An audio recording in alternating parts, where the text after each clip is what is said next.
Chinese naval training ship pays Goodwill visit in Manila. U.S., Japan and the Philippines to hold Trilateral national security meeting. Top China diplomat urges Blinken to stabilize ties in call. France uncovers major Russian disinformation campaign. U.S. pushing India to seal significant armed drone buy for Modi visit. Belarus starts taking delivery of Russian nuclear weapons. Bill Gates in China to meet Xi Jinping. China's yuan has fallen to the lowest rate since 2014.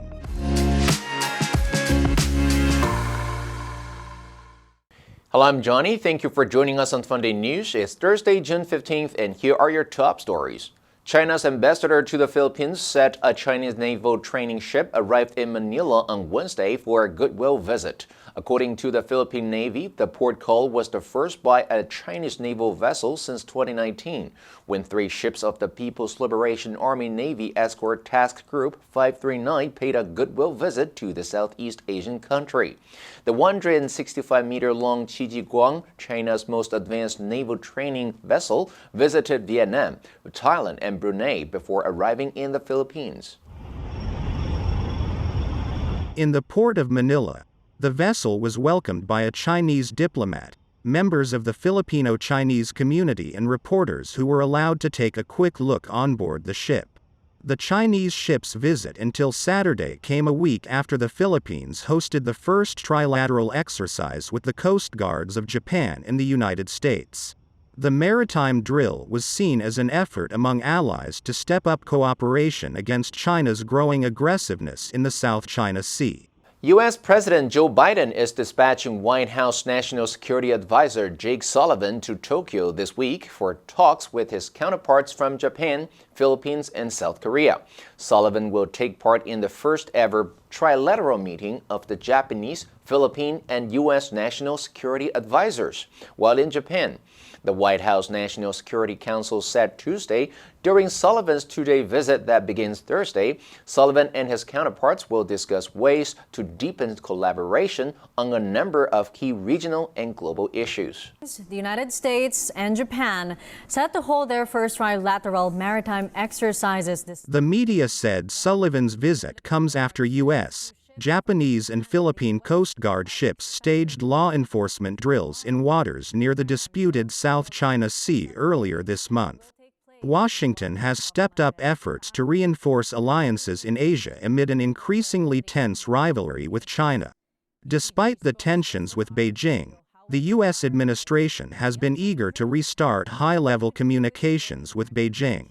According to U.S. officials, Antony Blinken is planning a visit to China on June 18 to meet with senior officials. Chinese Foreign Minister Qin Gang told Secretary of State Antony Blinken that the U.S. should stop hurting China's security interests in the name of competition.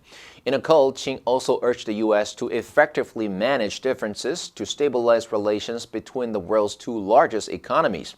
According to a statement released Wednesday by the Foreign Ministry in Beijing, he added that the U.S. should implement the consensus of the Bali meeting between President Joe Biden and Chinese leader Xi Jinping in November. U.S. Secretary of State called for open lines of communication as he spoke with China's foreign minister.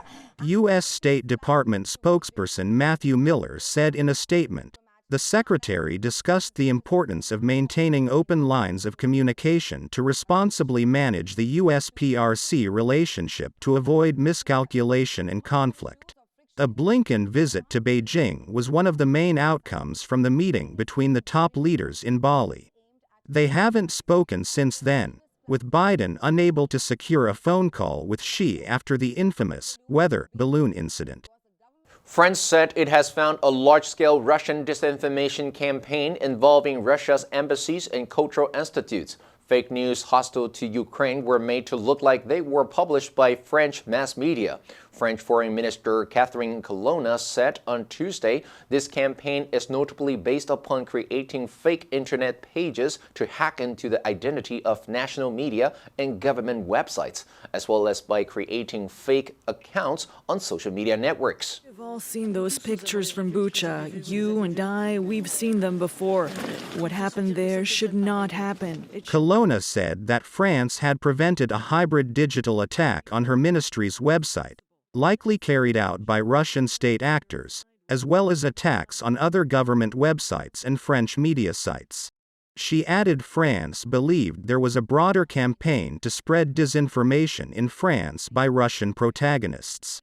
Colonna said the campaign is a new illustration of the hybrid strategy that Russia is implementing to undermine the conditions for peaceful democratic debate. Do today learn. Today is Tuesday. Commercial. Traveler 是旅行者。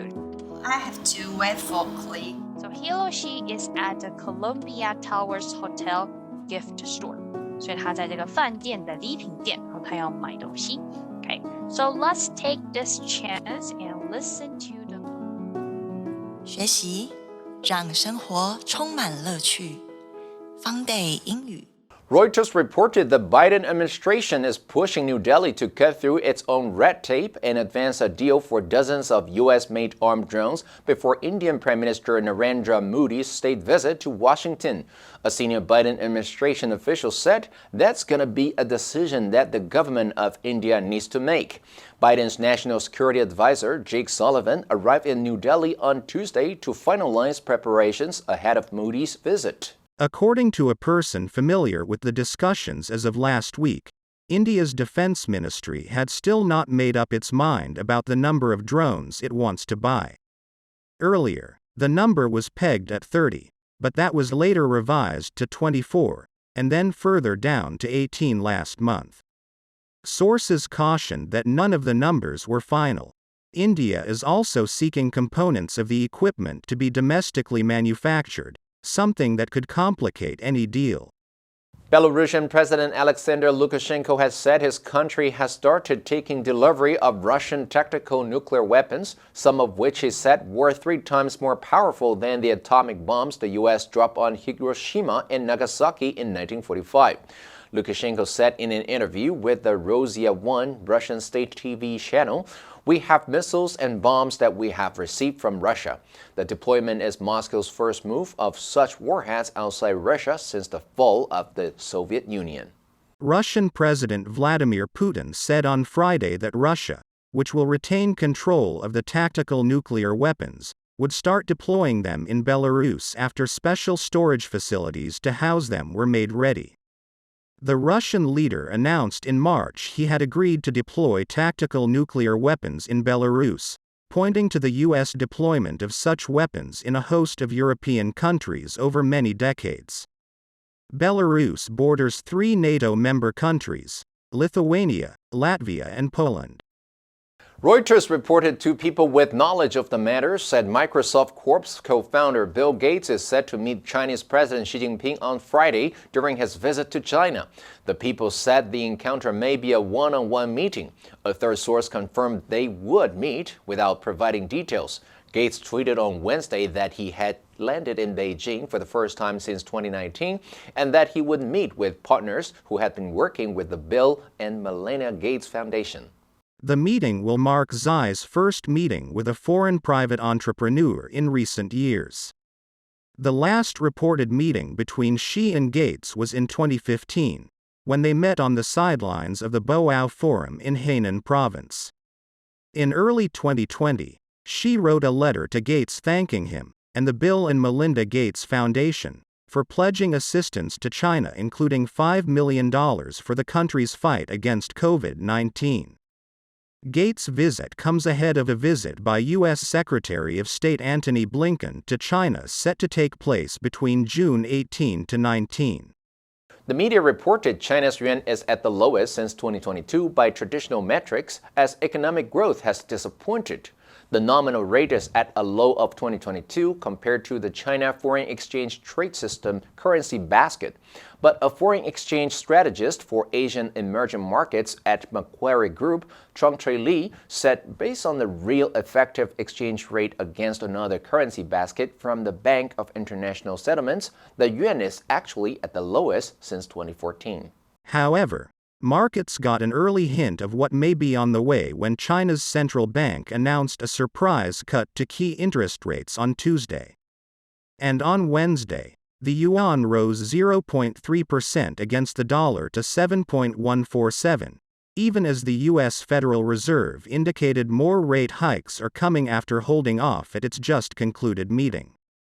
She said, "So I really think that the story from here is the China stimulus and the fact that the RMB has already weakened a lot on a basket basis." Now let's take a look at the vocabulary of the news of top China diplomat urging Blinken to stabilize ties. Number 1, in the name of something. 以什么的名义，以什么为借口。Do you think that they would forfeit profit in the name of safety? We have a reservation in the name of grant. Number 2, implement. 是生效、贯彻、执行、实施。The government promised to implement a new system to control financial loan institutions. Number 3, consensus. 一致的意见、共识。She is skilled at achieving consensus on sensitive issues.